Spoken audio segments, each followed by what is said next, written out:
Hello everyone. Today we will discuss about the image formation by lens. First, start with image formed by convex lens. So we have discussed about the image formation by mirror. For the different object distance, the image distance are different. Then their nature are different. So we have all discussed about this. So now we will see for the position of the image how the position of the object, how image is formed in case of convex lens. First of all, we will see what is a convex lens. Actually we have discussed in the previous class. Still today we also discuss about it very little. এখন convex lens কেনেকৈ form হয়? Why it's called convex lens? Because if you see এইটো সাইডৰ পৰা যেনেকৈ দেখা যায় এই সারফেসটা এইটো সারফেস কি বুলি কয়? It looks like a convex surface. যেনেকৈ আমি চাইছিলোঁ convex mirror ক্ষেত্ৰত এইটো convex surface বুলি কয়. এইটো সাইডৰ পৰা চাইলে এইটো convex surface বুলি কয়. That is why the lens like this shape, এনেকুৱা shape যোনটো lens আছে এটা convex lens বুলি কয়. আৰু এনেকুৱা shape lensক concave lens বুলি কয়. কাৰণ এইফালৰ পৰা চালে এইটো এইখন surface, this surface is of concave shape. এইফালৰ পৰা চালে এইখন surface of concave shape যেন লাগে. That is why it is called concave lens. আৰু এইখনক কয় convex lens. এনেকুৱা শেপৰ লেন্সক কিয় convex lens বুলি কয়? কাৰণ এই যে দুখন সাৰফেস আছে এইফালৰ পৰা চালেও এই সাৰফেসখন convex shape হয়, এইফালৰ পৰা চালেও এই সাৰফেসটো convex shape হয়. সেইকাৰণে this is called your convex lens বা কেতিয়াবা ডাবল convex lens বুলি কয় কাৰণ দুটা সাৰফেসে convex shape.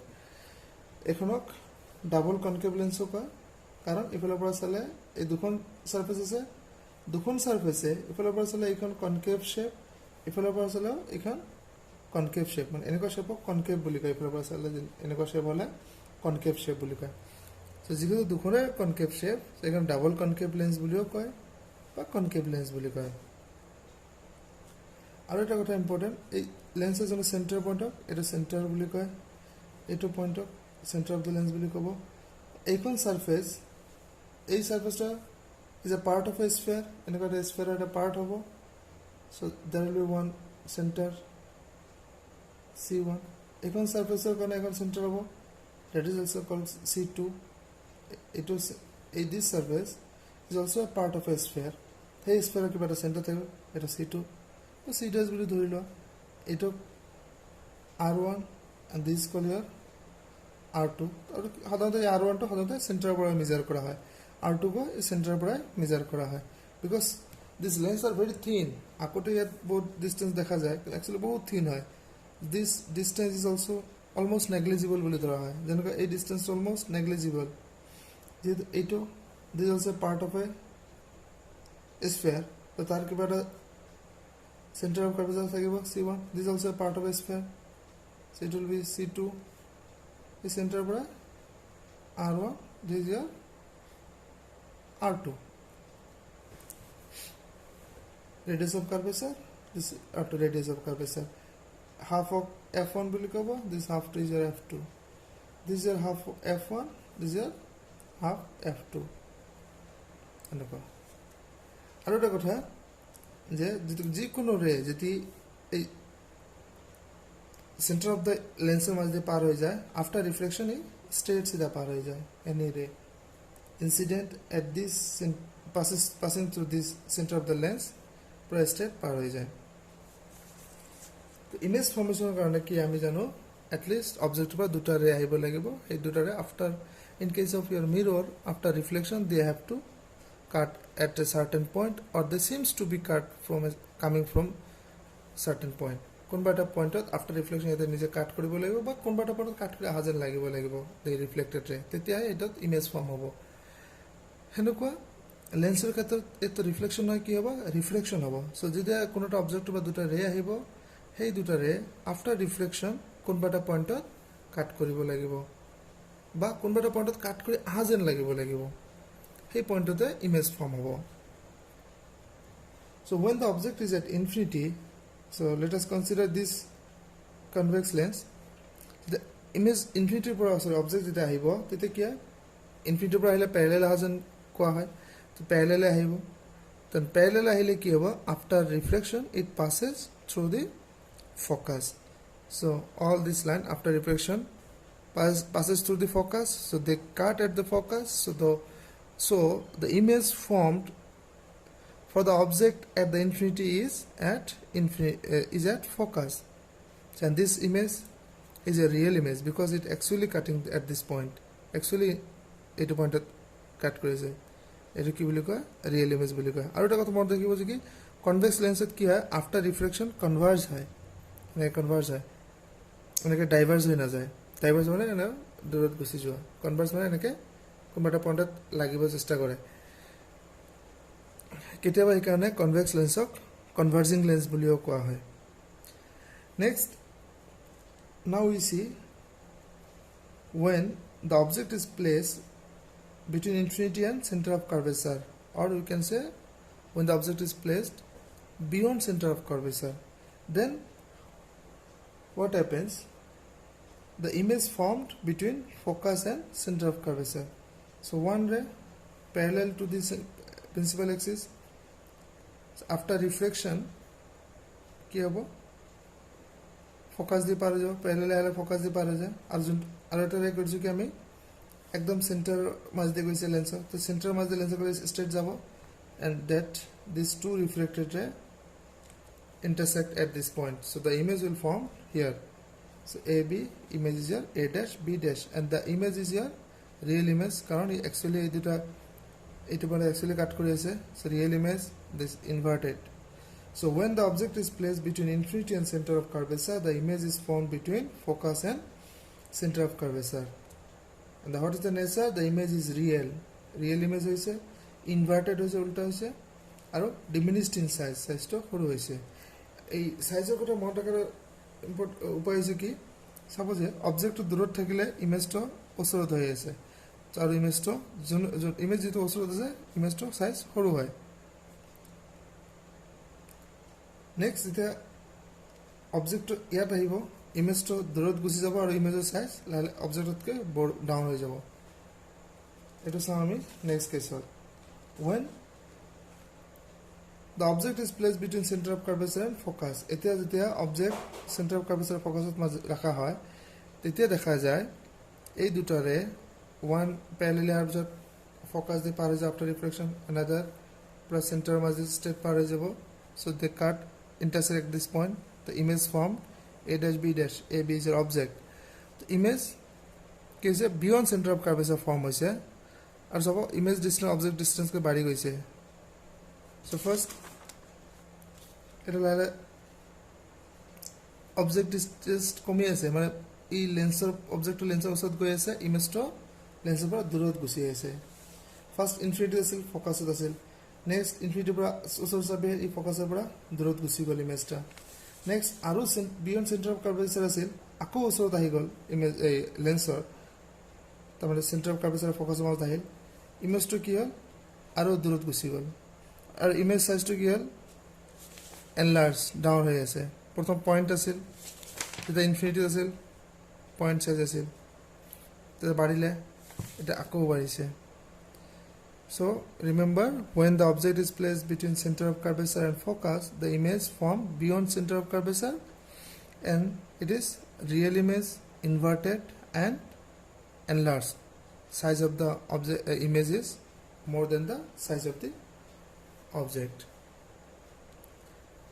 number 4 fourth case is when we place the object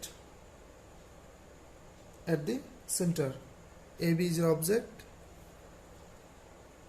one is parallel line this after reflection passes through the focus F dash another ray straight line pura straight par hoy jabo center of the lens er majdi and they will intersect at this point A, and this is the center of curvature.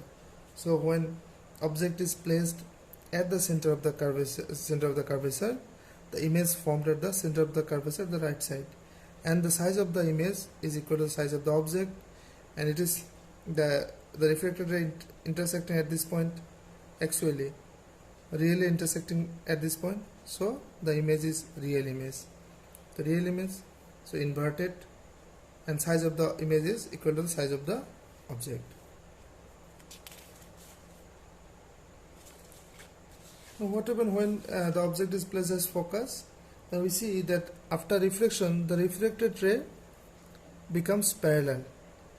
So যেতিয়া parallel হয়, parallel line দুটা আমি সদায় কি কওঁ, ইনফিনিটিত গৈ লগ লাগা যেন বুলি কনসিডাৰ কৰা হয়, বা ইনফিনিটিৰ পৰা যদি কোনো বস্তু আহে প্যাৰেলালি আহা যেন ধৰা হয়. So the image will formed at infinity. When the object is placed at focus, the image will formed at infinity. Next, when the object is placed between focus and the center of the lens, focus and center of lens মাজতে রাখা হয় এটা পয়েন্টত, তেতিয়া কি হয়, refracted ray দুটা diverging হৈ যায়.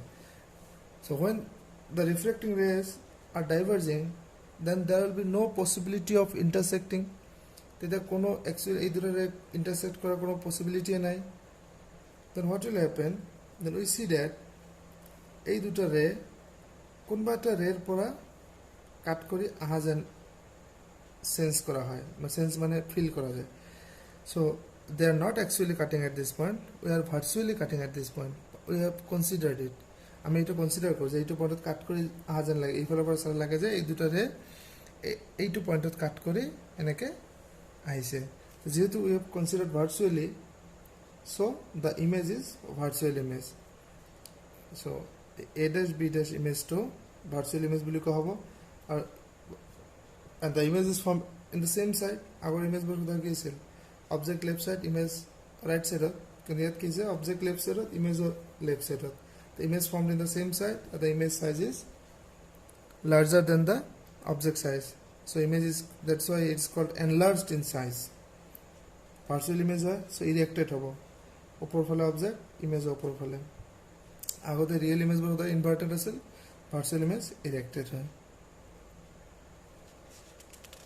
Now we'll see the image formation in case of concave lens. So here it is your concave lens. In case of concave lens, say AB is placed beyond center of curvature. This two ray, one will come parallelly here, and remember it, in case of convex lens, since it is also called converging lens because after reflection it converges, but in concave lens after reflection it diverges, it doesn't reflect like this, it এনেকে না যায়, এটা এনেকে যায়. এখানে concave lens diverging lens বুলিও কোৱা হয়. এটা যে যাব, এটা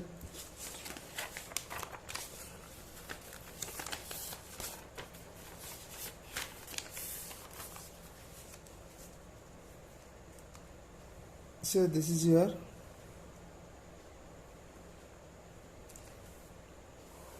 concave lens, this center of curvature, this focus, এতিয়া এটা center of the lens, dot dot আনিলা,